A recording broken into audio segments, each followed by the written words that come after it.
সারা সপ্তাহ ব্যস্ত থাকার কারণে বাসার জন্য ওইভাবে কোনো কিছুই রেডি করতে পারিনি।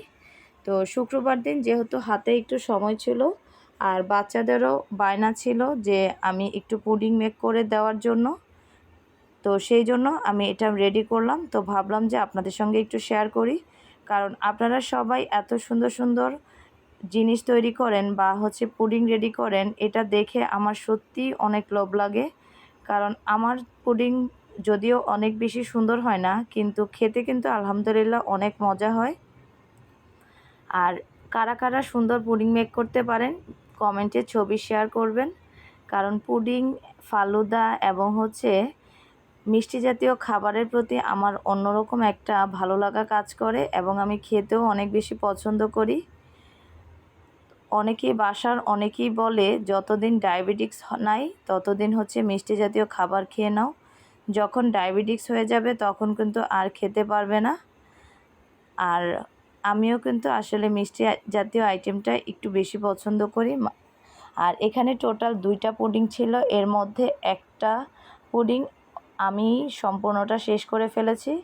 আর বাকি যে একটা ছিল ওইটা আমার বাচ্চারা এবং তার বাবা ওরা খেয়েছে, কারণ এই পুডিংটা আমার খুবই পছন্দ।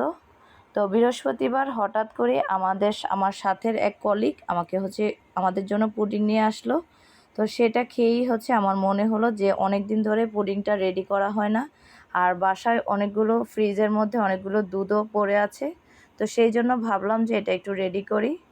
প্রথমে ভেবেছিলাম যে বাসার জন্য একটু দই রেডি করব, কিন্তু পরবর্তীতে বাচ্চাদের আবদারে আমার পুডিংটাই রেডি করতে হলো।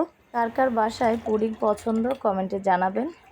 আর পুডিংটাকে যখন আমি মোল্ড থেকে বের করি তখন কিন্তু আমার অনেক ভয় কাজ করে, কারণ এই পর্যায়ে মনে হয় যে পুরো আস্ত একটা পুডিং বুঝি এই ভেঙে গেল। কিন্তু না, এটাকে আনমোল্ড করার পর দেখলাম যে মোটামুটি ভালোই হয়েছে। তবে এটার লুক দেখে কেউ জাস্টিফাই করবেন না যে এটা কেমন হয়েছে। আসলে কিন্তু দেখতে সুন্দর না হলেও খেতে কিন্তু অনেক মজা হয়েছে। আর পুডিংটা মেক করার ক্ষেত্রে আমার প্রবলেম যেখানে হয় সেটা এই ক্যারামেলটা রেডি করতে।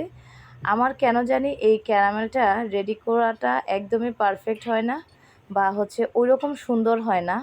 আর আপনারা যদি এই পুডিংয়ের পারফেক্ট বা ক্যারামেলের যদি কোনো পারফেক্ট মেজারমেন্ট থাকে বা কোনো ভিডিও ক্লিপস আপনাদের শেয়ারে থাকে তাহলে আমার সঙ্গে শেয়ার করবেন কমেন্টে।